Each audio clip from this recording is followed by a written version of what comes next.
축도하십니다.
사랑하는 자들아, 우리가 서로 사랑하자. 사랑은 하나님께 속한 것이니 사랑하는 자마다 하나님으로부터 나서 하나님을 알고 사랑하지 아니하는 자는 하나님을 알지 못하나니 이는 하나님은 사랑이심이라. 하나님의 사랑이 우리에게 이렇게 나타난 바 되었으니 하나님이 자기의 독생자를 세상에 보내심은 그로 말미암아 우리를 살리려 하심이라. 아멘. 찬송가 2장으로 찬양합니다.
교동문 84번 기도가 들어갑니다. 교동문 84번 히브리서 11장 내용입니다.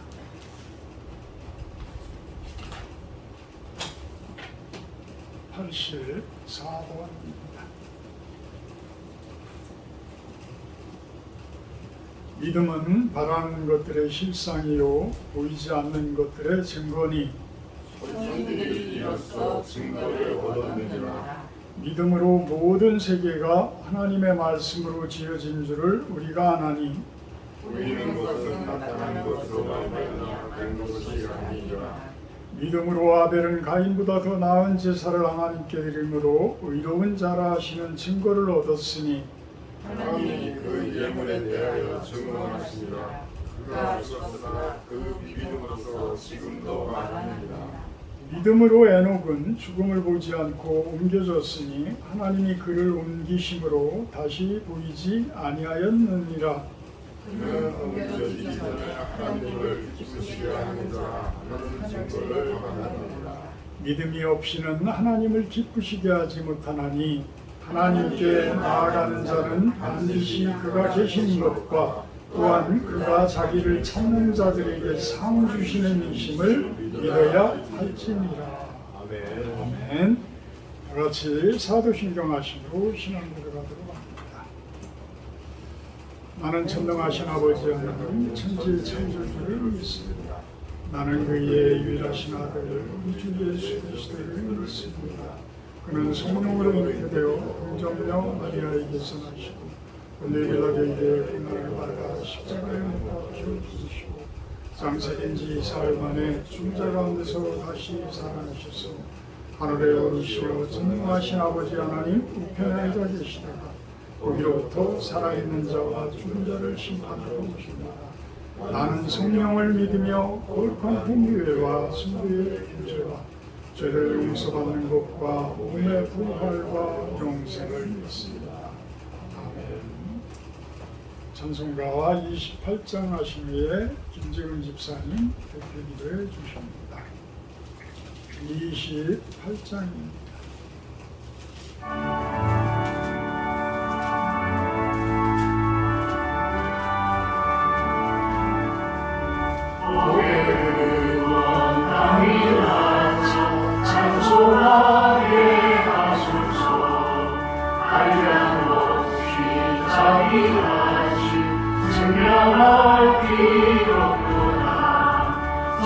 천사들의 찬송하리 내게 나를 치소서 무소하신 그 사랑을 항상 찬송합니다. 주의 크신 도움마다 이때까지 왔으니 이와 같이 천국에도 이르기를 하나님의 품을 떠나 죄에 빠진 우리를 예수 구원하시려고 오열을 여주셨네.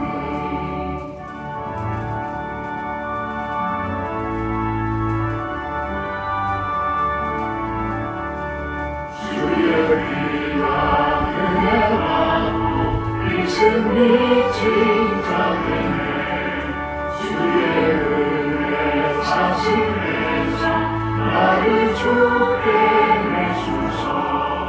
우리 마음은 연약하여 언제 하기 쉬우니 하나님이 받으시고 전부 이루시소서.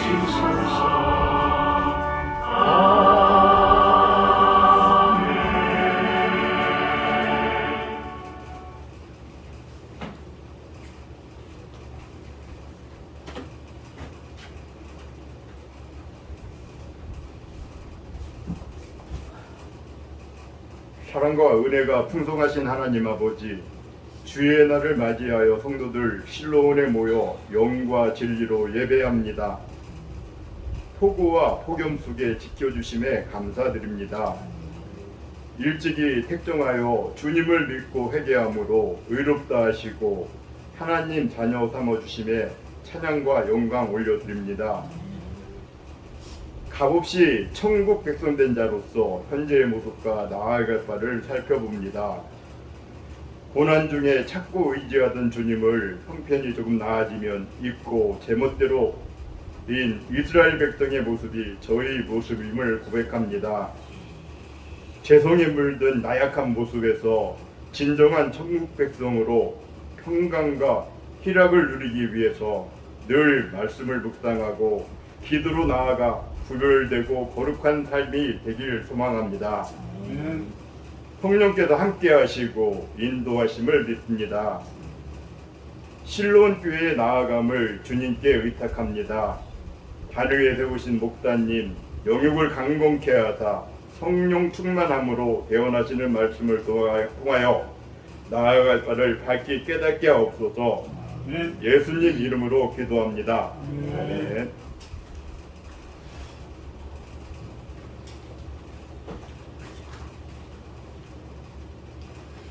오늘 말씀 봅니다. 마태복음 13장 44절에서 50절 말씀입니다. 마태복음 13장 44절에서 50절 말씀입니다.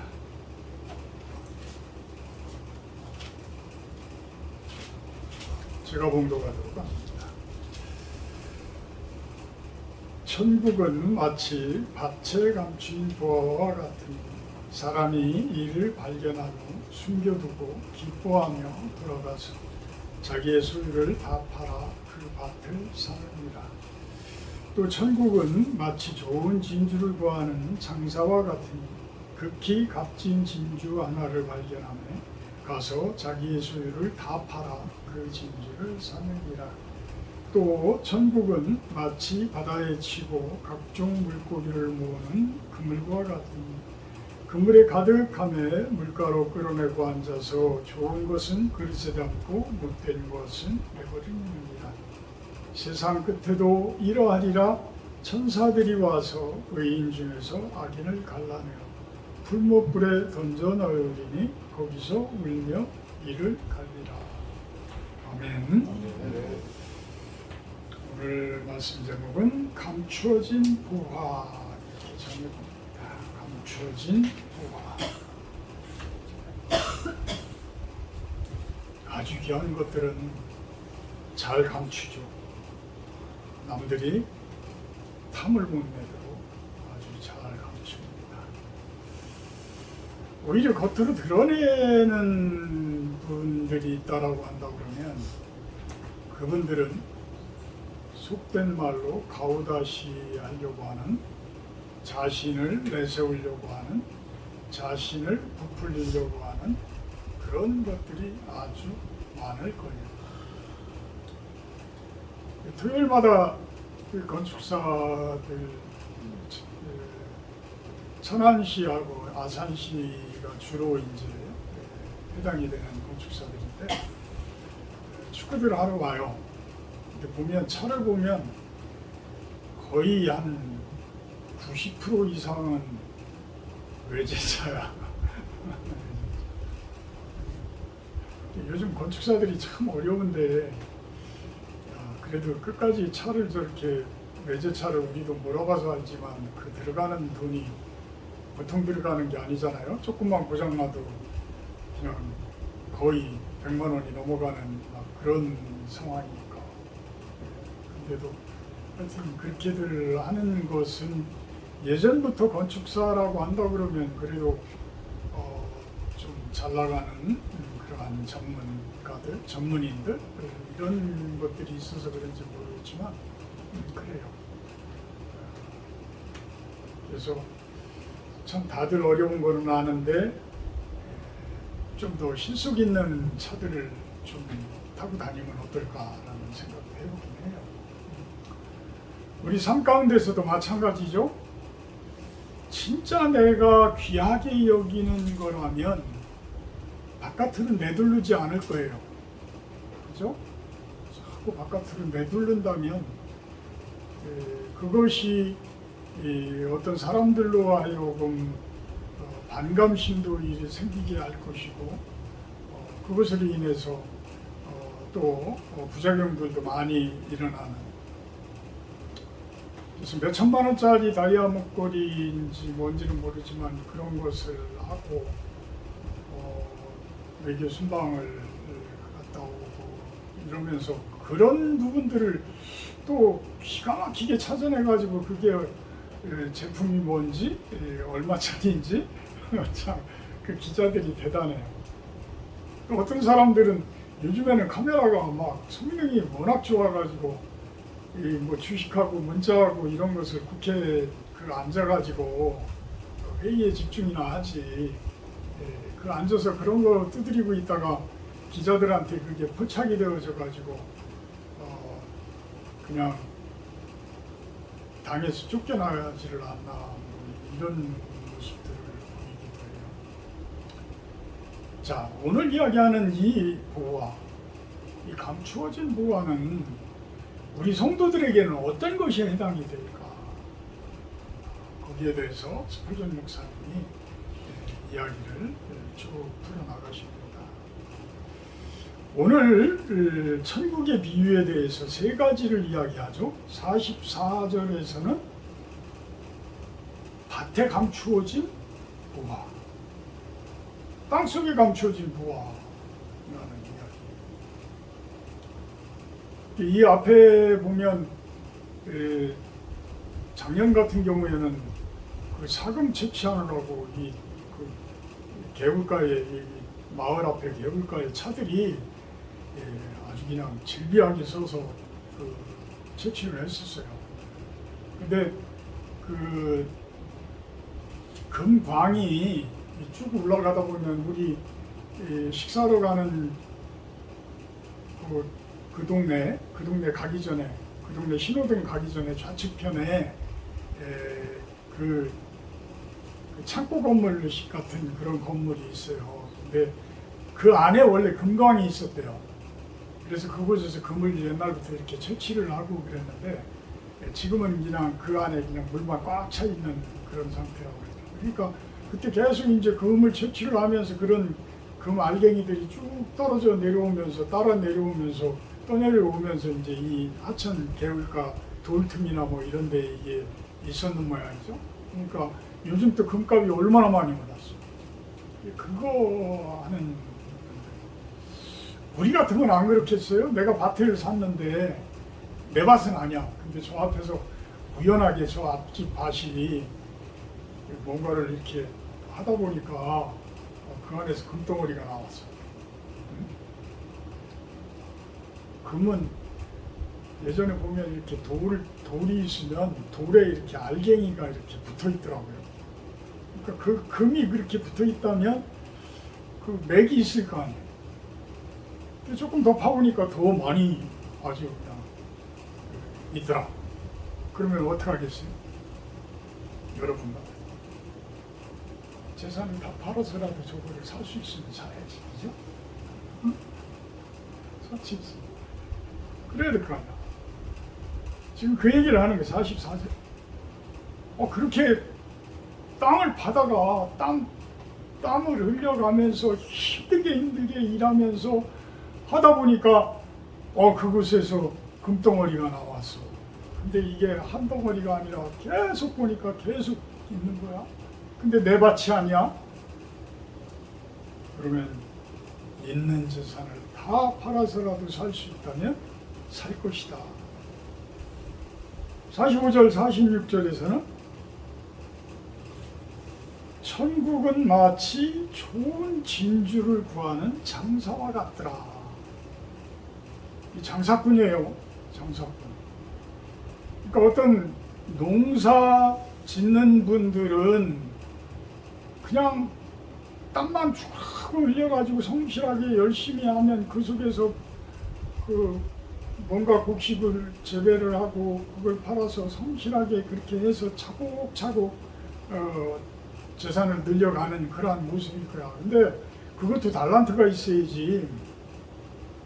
우리 같이 게으른 사람들은 그 땅 쭉 파가지고 그걸 가지고 뭐 곡식을 재배해서 뭐를 해가지고 소득을 올린다는 게 쉽지 않아요. 오늘도 산에 올라가가지고 토마토하고 뭐 고추나 뭐 좀 따보려고 올라갔는데 토마토는 비가 와서 그런지 폭염 때문에 그런지 그냥 다 물러가지고 다 빠져버리고 없고 갑자기 땅콩 호박이 내가 심어놨는데 땅콩 호박에 그 이파리가 하나도 없어? 그래가지고 야 땅콩 호박은 이게 폭염이 오고 그러면 잎이 다 죽나 보다. 응? 다 인삼처럼 싹 죽어가지고 없어지나 보다. 그러고서 고추밭을 또 들어가지고 이렇게 들어가 보니까 웬걸 이파리는 하나도 없고 그냥 빨간 고추만 쫙 달리는 거야. 결국은 고라니가 와가지고 호박잎새 다 뜯어먹고 그 고추잎 다 뜯어먹고 땅콩 심어놓은 거 이파리 다 뜯어먹고 그러니까 이제 땅콩이 그 이파리를 다 뜯어먹으니까 안 여무니까 너구리가 모두 안 오는 거지. 와봐야 땅콩이 없으니까 뭐 팔 이유가 없는 거. 근데 이 고라니가 얼마나 큰 놈인지 내가 그 고라니망 높이를 이 정도 해놨죠? 1m 50짜리 말뚝을 박아놨으니까 이 정도는 되겠다. 이거를 뛰어넘으면서 이거를 엎어놔가지고 한 거야. 그러니까 고라니가 얼마나 커. 내가 왜 그런 이야기를 하냐면 농사라는 자체가 참 변수가 너무 많은 거야. 내가 모르는 게 너무 많아. 나는 고추잎은 안 따먹을 줄 알았어. 호박잎은 안 따먹을 줄 알았어. 근데 그것까지 싹 따라. 그러니 농사하시는 분들이 그 힘들게 해가지고 농사 졌는데 고라니가 와가지고 싹 다 먹어봐. 또 내지는 미처 생각하지 못한 질병이 와가지고 또 다 없어져 봐. 왜 어떻게 하냐? 엄청 힘든 거야. 보통 힘든 게 아니야, 농사이. 장사꾼들은 그렇다고 장사하기가 쉬워요? 요즘에 개인 사업자들 얼마나 힘들어요. 거의 초토화되다시피 한 모습. 사실 베이비붐 세대에 전쟁 끝나고 나가지고 이제 많은 사람들이 죽고 이러고 나니까 농사도 져야 되는데 사람이 부족하잖아요. 그 당시에는 전쟁 끝나고 나면은 워낙 이제 사람도 귀하고 그러니까 아기를 많이 난다는 거야. 그래서 많이 막 낳다 보니까 그 세대가 이제 우리가 된 거예요, 우리가. 응? 그래서 70년대생부터인가 74년생부터인가 베이비붐 세대라고 그러죠. 근데 그 세대들이 이제는 점점 나이를 먹게 되니까 우리가 젊었을 때는 활발하게 움직이고 그러니까 어떤 사업을 하든 식당을 하든 뭐를 하든 사람들이 활발하게 움직이니까 그만큼 모든 것들이 활발하게 경제가 돌아갔던 모습들인데 밥 한 끼라도 나가서 먹어야 될 거 아니에요. 그만큼 경제 활동을 활발히 하다 보면 그러면 식당도 그만큼 활발해지는 거고 또 부동산도 그만큼 돈을 벌으면 어떻게 부동산도 사고 매매가 되어지고 막 이러니까 활성화가 되어지는데 지금 제일 폐업 신고가 많은 부분이 부동산 쪽이라고 그러는 것 같아요. 내가 파악하기로는. 그다음에 뭐 이제 우리 세대들이 돈을 못 벌으니까 이제 뭐예요? 연금만 가지고 그냥 살아가야 되는 이런 상황들이 되니까 소비가 늘릴 수가 없잖아요. 소비를 할 수가 없잖아. 돈을 버는 게 없으니까 소비를 할 수가 없지. 여러분들은 돈을 많이 벌으면 소비를 많이 해주셔야 돼. 그래야 경제가 살아나는 거예요. 그만큼 많이 활성화가 되니까. 근데 버는 게 없으면 소비를 할 수가 없어. 그러니까 식당이니 뭐니 너무 어려운 거지. 힘든 거지. 거기에다가 사람이 없으니까 그 다음에는 어떻게 해요? 젊은 세대들이 또 힘든 일은 안 하니까 인건비는 어마어마하게 올라가요. 엄청나게. 지금 아파트 공사비도 사실 500~600도 비싸다고 했던 때가 불과 뭐 그렇게 오래된 그런 때가 아닌데 지금은 800만 원, 1000만 원을 지금 책정되어지는 이런 시대가 돼버린 거예요. 왜? 그만큼 인건비도 많이 오르고. 인건비가 오르면 어떻게 해요? 당연히 자재비도 재료비도 따라서 올라갈 수밖에 없지. 사람이 노동을 통해서 물건을 만들어내는데. 그러니까 사회 전체가 다 물가가 올라가는 인플레가 발생이 되어지는 이런 모습들이 되어지는 거예요. 그래서 우리들이 앞으로 살아가는 이 모습 가운데에서 과연 이제는 우리들은 어떤 모습으로 살아가야 될까? 우리들에게 해당되어지는 진정한 보화라는 것은, 이 천국 보화라는 것은 무엇을 의미할까? 무엇을 의미할까? 장사하시는 분들, 이분들은 악착같이 무언가를 소득을 올리려고 하고 이득을 만들려고 하는 그런 모습들이에요. 근데 이 사람이 진주장사였어. 실크로드라는 부분이 중국에서, 우리나라에서부터 출발되어졌다고 해야죠. 출발되어져서 중국을 통해서 중국을 쭉 타고 넘어가서 카자흐스탄, 우즈베키스탄, 그 다음에 그 아래 터키까지 이렇게 연결되고, 터키에서는 이제 그리스로 해서 유럽 쪽으로 이렇게 연결되는, 그러니까 전 세계가 하나 되어지는 그러한 길, 거기에서 그 당시에 옛날부터 그런 진주장사를 했다라고 한다고 그러면 그 사람은 진주를 어떻게 구별을 할까요? 그 사람은 진주에 대해서는 아주 해박한 지식을 가지고 있어요. 엄청난 지식을 가지고 있어요. 그래서 무엇이 비싼 진주인지 무엇이 값어치 있는 진주인지를 다 구별할 수 있었던 그러한 사람이었다. 그러한 사람이었다. 그런데 그 사람이 우즈베키스탄을 갔더니 남들은 그렇게 귀하게 보지 않았던 그러한 보물이, 그러한 돌덩어리가 이 사람 눈에는 다이아몬드로 보인 거야. 그것이 다이아몬드였어. 그때 당시에 사람들은 다이아몬드가 뭔지를 몰랐어.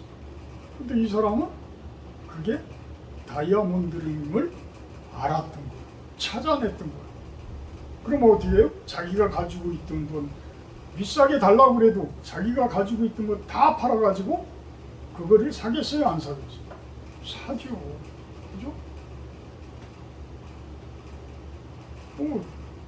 몇십 배, 30배, 60배, 100배의 이득이 생기는데 안 사겠어? 사지? 그래서 중국에 와가지고 그거를 100배를 남기고 팔았어. 어마어마한. 또 47절부터는 천국은 물고기를 잡는 그물과 같다. 물고기를 잡는 그물과 같다. 그래서 그물에 물고기가 가득함에 48절에 그것을 물가로 끌어내서 좋은 것은 그릇에 담고 나쁜 것은 버리고, 불가사리 같은 경우 먹을 수 있어요? 못 먹잖아요. 쓰레기 같은 거 먹을 수 있어요? 못 먹잖아요. 근데 요즘 바다에서는 쓰레기가 많이라고 그래요. 그물을 치면 쓰레기가 많이라고 그래요. 우리나라는 양반이야. 그래도 어떤 못된 사람들은 그거를 다 모아다가 그 산을 빌려가지고 그 아무도 못 들어오게 펜스를 쳐놓고서 그 안에다가 그것을 다 파묻어 놓고 임대를 얻어, 자기 땅도 아니고 임대를 얻어놓고서 그거를 전라도 어디겠는가 큰 산을 만들어 놓고 도망가 버린 거야. 응? 도망가 버린 거야. 그래서 지자체에서 그거를 다 치우려면 몇십억이 들어간다는 거예요. 몇십억이. 야, 그런 사람들도 있어. 근데 필리핀 제가 가보니까 쓰레기 마을이라는 그 마을을 가니까 아 진짜 더러워서 바닷가 갈 수가 없어. 우리는 바닷가라고 그러면은 로얄 땅이잖아요. 그래도 땅값이 다른 데서 그 뭐 30만 원, 50만 원 하고 바닷가 그러면 100만 원 이상 간단 말이야. 왜? 뷰가 있으니까 바다가 있고. 근데 거기는 바닷가에 바위같이 뭐 이런 이쁜 것들이 있는 게 아니고 모래가 있는 게 아니고 다 쓰레기야. 다 쓰레기. 태워도 쓰레기가 계속 어서 그렇게 흘러오는 건지 뭔지 그냥 수북히 쌓여. 그 마을에 쓰레기 마을에 쓰레기 그거를 가지고 먹고 사는 사람들이 그곳에 살고 있어. 그래서 내가 아는 우리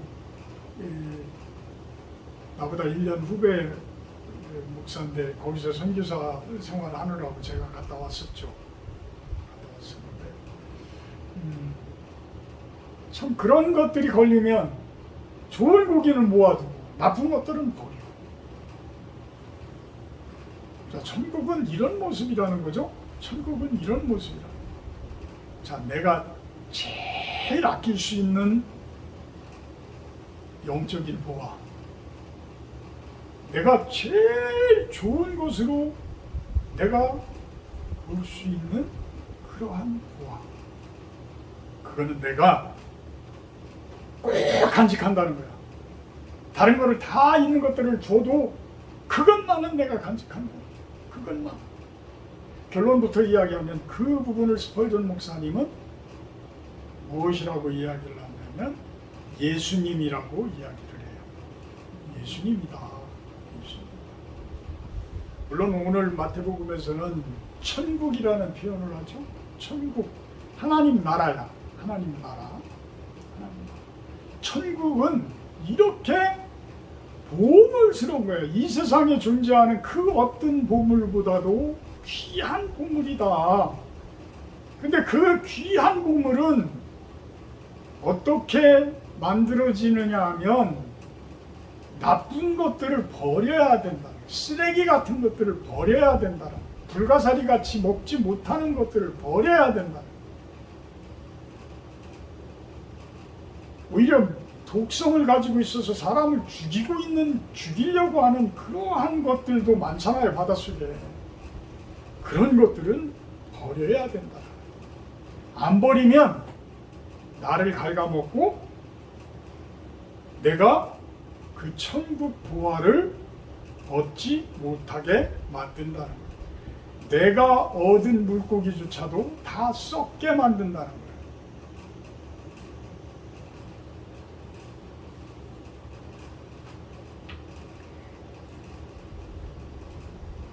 이 아까 이야기한 진주를 찾아서 실크로드를 쭉 다녔던 그 보화를 찾아서 그렇게 먼 곳을 얼마나 걸리는지는 모르겠어요. 걸어서, 그죠? 중국 북경에서부터 북경에서부터 무지백까지 걸어서 간다고 그러면 얼마나 걸릴까? 기차를 가도 5일은 걸릴 거죠, 그죠? 5일? 5일은 걸리잖아? 걸어서 간다면 한 석 달 걸릴까? 네?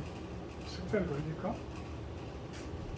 뭐 낙타에다가 짐 싣고 뭐하고 옛날에는 뭐 다 그렇게 다녔겠지. 네? 그렇게 다니면서 이 사람은 한 번 거기에서 귀한 것을 찾아서 오면 중국 북경에 오면은 그냥 30배, 60배, 100배가 나오는 거야. 100배가 나오는 거야. 그러니까 이 사람은 그 분야에서는 아주 전문가야. 이 진주를 구별할 수 있는 감별 사이에 그 아주 특별한 재능을 가지고 있는 그런 사람이더라. 그런 사람이더라. 그래서 다른 사람들이 보기에는 그냥 이쁜 돌, 그냥 반짝반짝하는 그러한 유리 이렇게 보여지는데 이 사람 눈에는 진정한 아주 어마어마하게 비싼 다이아몬드를 이 사람은 감별해낼 수 있는 사람이더라. 근데 이 상인들은, 스폴전 목사님은 어떤 사람들이 그렇게 돼야 된다? 여러분들이 그렇게 돼야 된다. 많은 제사장들이 우리들이 그런 상인의 모습에 영안을 갖춰야 된다. 영안을 갖춰야 된다. 그래서 우리들이 세상을 살면서, 세상 속에서 살면서 그 속에서 진정한 보화가 무엇인지를 찾아내야 된다. 찾을 줄 알아야 된다. 그 능력을 갖춰야 된다. 그 보물이 사람일 수도 있고, 또한 물건일 수도 있고, 또한 어떤 관계일 수도 있고, 이런 거예요. 이런 거예요. 내 안에 하나님 나라인 천국일 수 있고, 오늘 본문은 천국에 대한 비유니까 천국에 하나님 나라, 하나님 나라. 하나님 나라는 여기 있다 저기 있다도 못할지니 어디에 있다고? 우리 안에 있다. 너희 안에 있느니라. 너희 안에 있느니라. 그러니까 천국이라는 그 비싼 값으로 세상 속에 있는 돈으로 따질 수 없는 그것을 발견해서 그것을 산 사람은 어떤 모습이에요? 천국을 사는 모습인 거예요. 천국을 살아가는 모습입니다. 이와 같이 값진 게 어디 있겠어요? 그래서 저는 그렇게 생각을 해봐요. 여러분들의 가치관이 과연 어디에 있느냐를 생각을 해볼 수 있다라고 한다 그러면, 평가를 해볼 수 있냐라고 하면, 여러분들은 돈을 많이 가지고 있건 돈을 적게 가지고 있건 다 행복한 삶이에요. 아주 없으면 너무 힘들으니까, 아주 없으면 아굴의 잠언같이, 잠언 30장에 아주 없으면 너무 힘들어가지고 하나님이 어디 있냐고 할 수가 있고, 또 너무 많으면 나 때문에 그렇다, 하나님을 잊어버릴 것 같다. 그래서 오직 일용할 남으식을 구합니다, 이런 고백을 하잖아요. 여러분들이 진정으로 하나님 나라를 얻은, 하나님 나라라는 그 천국이라는 보화를 여러분들이 얻으신 분들은 이렇게 돈이 많든 적든 그 영향력이 크지 않아야 된다는 거예요. 크지 않아야 된다. 적은 수입을 가지고서도 천국을 누릴 수 있는 여러분들의 인생. 많은 것을 가지고 있으면서도 그것을 허랑방탕하게 쓰지 않고 그냥 있는 듯 없는 듯 아주 겸손한 모습으로 살아갈 수 있는 그러한 모습. 이것이 천국을 얻은 분들의 진정한 모습이다라는 거예요. 진정한 모습이다. 그러려면 어떻게 해요? 겸손해야 돼. 많은 것을 가지고 있어도 많은 것을 가지고 있는 티를 내지 않은 겸손함. 또 적게 가지고 있으면서도 게으르지 않고 항상 부지런한 가운데서 그 가운데서도 자족하고 감사할 수 있는 그러한 인생. 그 상인이 진주를 찾아 나갈 때에는 진주의 모습들은 여러 가지일 거라는 거죠. 가짜도 있고, 가짜도 얼마나 많겠어요. 그렇잖아요?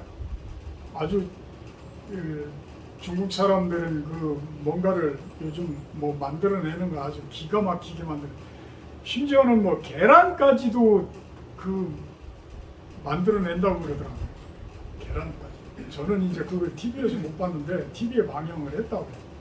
계란을 똑같이 만든다는 거야. 그러니 비싼 도화는 얼마나 만들겠어요. 짝퉁을 얼마나 잘 만들겠어요.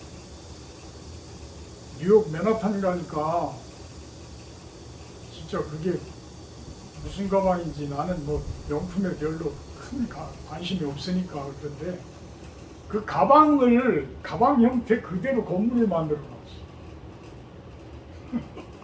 놨어. 건물이 가방이야. 특이하니까 그거 막 찍죠. 근데 그게 루이비통? 루이비통 건물이야. 야, 그렇게 많아.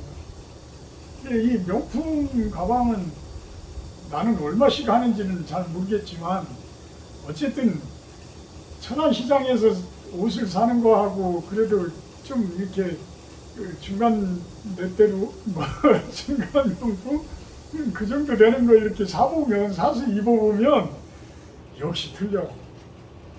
이번에도 10,000원에 9,900원이니까 뭐 10,000원이지, 10,000원에 2장짜리 반바지를 샀는데 하루 딱 입었는데 실밥이 다 터져가지고 막 질질질하는 거야. 아, 괜히 명품이 아니구나. 그래서 명품들을 찾는가 보다. 가짜를 접하게 되면 우리가 어떤 마음이에요? 속았잖아요, 그죠? 속았어. 화가 나. 하나님이 가짜를 보면 어떨까? 똑같겠죠. 화가 나죠. 근데 하나님은 심판자셔요. 말 그대로 우리네들이 잘했을 때 상 주시고 잘못했을 때 징벌을 하시는 분. 그거는 하나님께서 정해놓은 법칙이야. 그래서 그것을 벗어나면 매를 맞을 수밖에 없는 거예요. 매를 맞을 수밖에 없다. 사람도 가짜가 있고 진짜가 있고 보석 같은 사람이 있고 다이아몬드 같이 최상급의 보물 같은 그러한 분들이 있는 거예요. 사람들.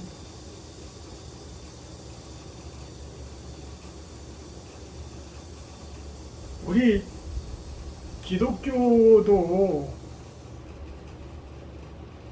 기독교의 대한민국의 기독교 모습 뭐 전 세계적으로 마찬가지지만 그런 거 보면 저는 오히려 가톨릭이나 정교회가 저는 오히려 어떤 때 부러워. 그렇게 크게 벗어나지 않잖아요. 근데 우리 개신교는 이 목사 한 사람이 잘못되어져 버리면 성도들이 그 추종되어지는 성도들이 다 가스라이팅 당해가지고 다 엉뚱한 데로 가버려. 특히 사람들을 쥐락펴락하는 그런 영적인 부분을 다스리던 옛날에 그 부흥사들 이런 사람들은 교묘히 성도들의 그 영적인 부분을 아주 가짜로 만들어버리는 거예요. 이런 가짜 보석들, 진짜가 아닌 이 가짜 보석들에 대해서 스펄전 목사님은 조심하라.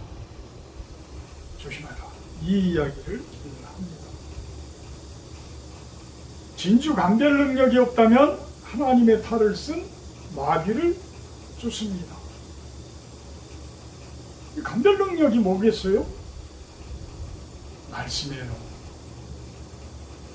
저는 여러분들이 이제 성경을 다들 2번, 3번 이제 뭐 이상은 읽으셨으니까 읽고 나면 그 다음에는 여러분들이 이제는 오늘 보니까 저기 큐티노트 와 있죠? 이제는 저거를 아주 심도 있게 좀 해주셨으면 좋겠어요. 왜 그러냐면 저희들이 이렇게 큐티노트라든지 이런 것들은 우리들이 이렇게 봤을 때에 그 이단성이 있는 그런 것들은 여러분들이 권할 수가 없어. 권장할 수가 없어. 다 공통적이고 다 제대로 된 주석이 되어진 그러한 모습들이 있는 것들을 여러분들에게 권장을 하는 거기 때문에.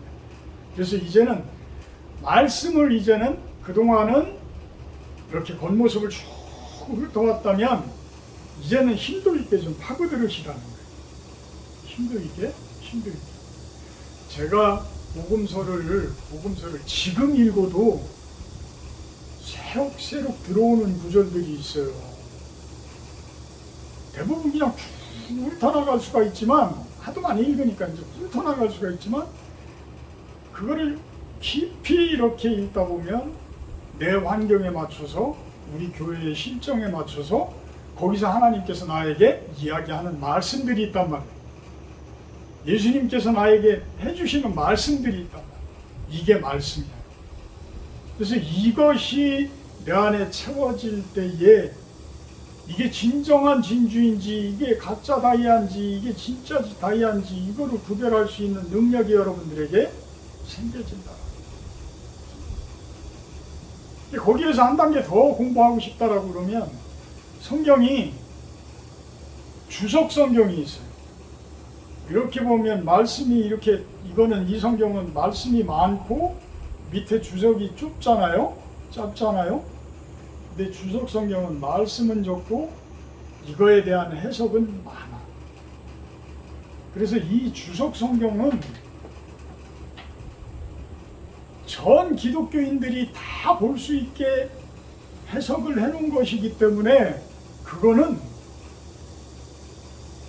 교리를 벗어날 수가 없어요. 교리를 크게 벗어날 수가 없어요. 그래서 대부분의 설교 말씀은 그 주석 성경에 기초되어져서 설교가 돼야 돼요. 근데 어떤 목사들은 사도신경도 안 하는 목사가 있어요. 이건 가장 기초적인 교리거든요. 잘못하면 사도신경을 안 한다는 이야기는 예수님이 독생자로 이 땅에 오시고 다시 부활하시고 우리 또한 부활할 거다라는 것조차도 인정을 안 하는 모습이 되어지는 거예요. 그래서 너무 진보적으로 가는 그러한 교회들을 보게 되면 사도신경도 안 하는 모습을 보이기도 해요. 그래서 진짜인지 가짜인지 스펄전 목사님이 목회하던 1800년도의 영국도 그러한 일들이 많이 있었다. 그래서 그거를 구별할 수 있는 그러한 능력을 갖춰야 된다. 이런 이야기를 합니다. 자, 그 보화를 갖춘 모습들은, 그 보화를 얻은 사람들의 모습은 제가 수도 없이 이야기하지만 갈라디아서 5장 22절 어떤 모습으로 드러나요? 여러분들의 인생 가운데 성령의 9가지 열매로 여러분들의 삶 가운데서 드러나게 돼 있어요. 그 보화를 얻은 사람들은, 뭐예요? 사랑이 살아나고 기쁨이 있고 희락이라는 기쁨이 생겨나고, 그 다음에는 평강해, 가정이 화평해, 주변이 화평해. 그 다음에는 누가 옆에서 뭐라고 하든 금방 화를 안 내. 옛날에 다혈질이었던 우리네들 어떻게 해요? 누가 툭 건드리기만 해도 그냥 금방 팍 화가 나가잖아. 근데 성령의 그 보화를 얻은 사람들은 오래 참아.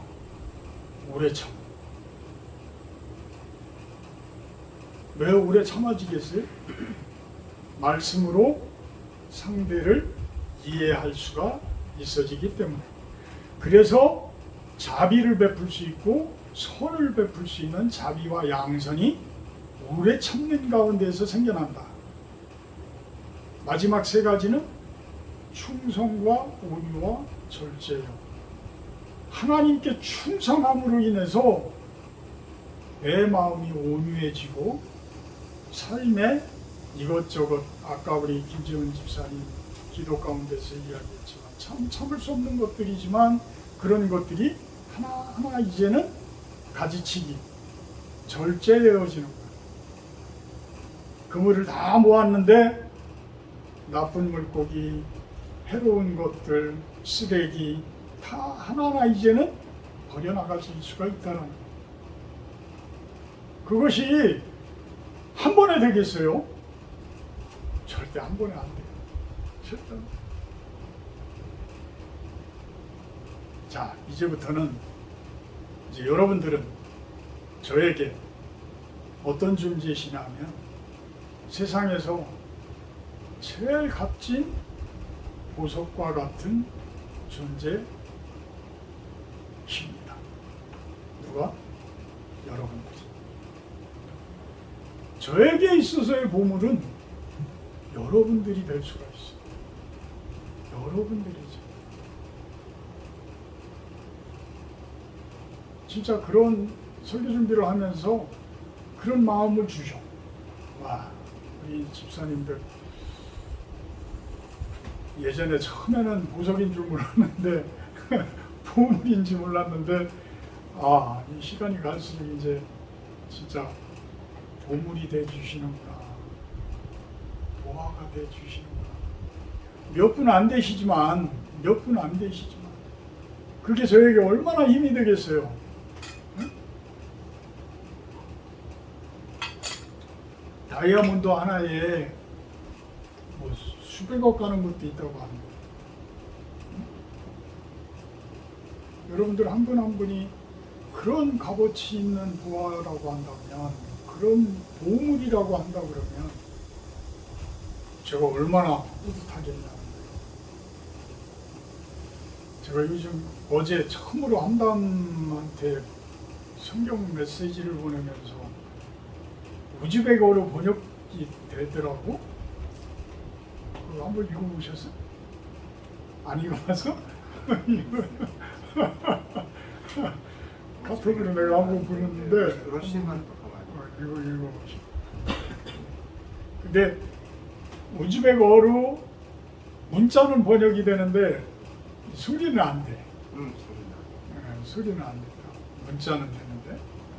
그래서 제가 될 수 있으면 성경 구절을 찾아서 이제는 함담한테 매일매일 다른 분들 보내는 걸 가지고 번역을 해서 내가 보내드릴 테니까 함담은 큰 보물이거든. 보물이거든. 그래요. 이제는 영적인 진주를 발견하는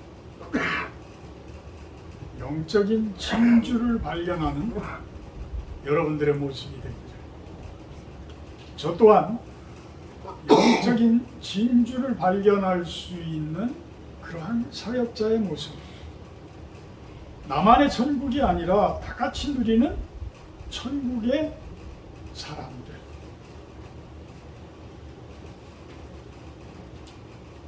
이제 우리 실로원 교회 성도님들, 저부터 저나 사모나 집사님들이나 우리 함담, 우리 황태원 형제님, 앞으로 해야 할 일들은 무엇을 목표로 가져야 되느냐면, 내가 그 천국을 얻는, 내가 그 천국의 보화를 얻는 것도 중요하지만, 그 보물을 얻은 분들은 어떻게 해요? 내가 어떻게 해서 그 보물을 얻었는지 알잖아. 그죠?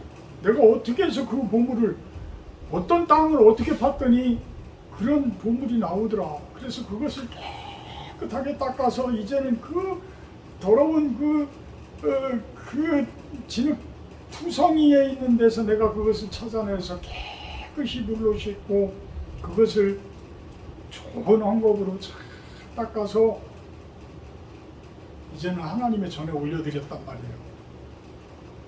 하나님의 전에 올려드렸어요. 이 방법을 알아. 어디 가서 어떻게 했더니 그 진흙탕 속에 있는 진주를 발견해서 내가 이렇게 하나님의 전에 올려드렸다. 자, 이제 우리들은 그 사역을 합시다. 그 사역. 우리가 세상 속에서 그 진흙탕 속에서 살고 있는 그 사람들 한 분 한 분을 말씀을 가지고 우리들이 쳐다보게 되면, 바라보게 되면 그 중에 진주 같으신 분들, 값진 진주 같은 분들, 그 중에는 값진 보석 같은 분들이 계시단 말이죠. 계시단 말이죠. 그분들을 말씀으로 청결하게 깨끗하게 씻기어서 그분들을 하나님의 전에 우리 실로원 교회에 올려드리는 그러한 우리들의 모습이 되기를 주님의 이름으로 축복하고 축원합니다. 사랑의 하나님, 세상 속에 감추어진 보화, 우리가 말씀으로 그것을 조명하여 찾게 하셔서 그분들 이제 진정으로 천국을 누릴 수 있고 천국에 보화되어진 모습으로 하나님께 나아가는 그 사명들, 그 사역들을 잘 감당해낼 수 있는 또한 우리 실로원 성도님들의 모습이 되게 하여 주시옵소서. 예수님의 이름으로 기도합니다. 50장 1절 하며 공부하도록 합니다.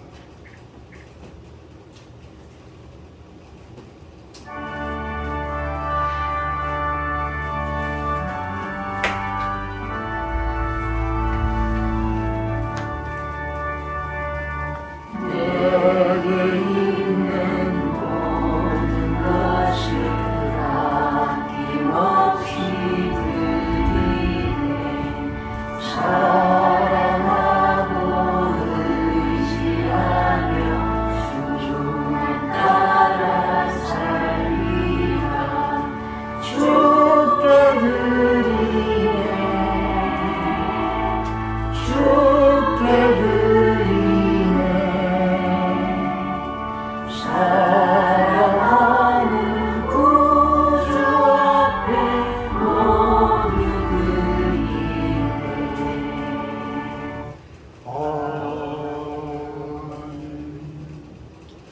빈손으로 오지 않고 귀한 마음을 담아서 헌금을 올려드립니다. 이 물질 주님께서 뜻하시고 바라시는 그곳에 사용되어지게 하시고 이 땅 가운데 천국 백성들 세워지는 곳에 사용되어지게 하여 주시옵소서. 또한 그 손길들 축복하셔서 하는 모든 일들, 기도하는 일들이 주님의 은혜와 긍휼 가운데 형통하게 되어지기를 소망합니다. 예수님의 이름으로 기도합니다. 다음 주 주일 예배 기도는 서은석 집사님입니다. 오늘 식사 규제는 바깥에 나가서 35장 찬송하시는 예 축도로 마치도록 합니다.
이제는 우리 주 예수 그리스도의 은혜와 아버지 하나님의 극진하신 사랑하심과 성령의 교통 임재하심의 축복이 이곳에 모인 우리 실로원 성도님들 머리 위에와 영상을 통해서 예배드리는 성도님들 머리 위에 온 세상 가운데 참된 하나님 나라의 부활을 찾는 모든 백성들 머리 위에 영원토록 함께하기를 간절히 축원하옵나이다.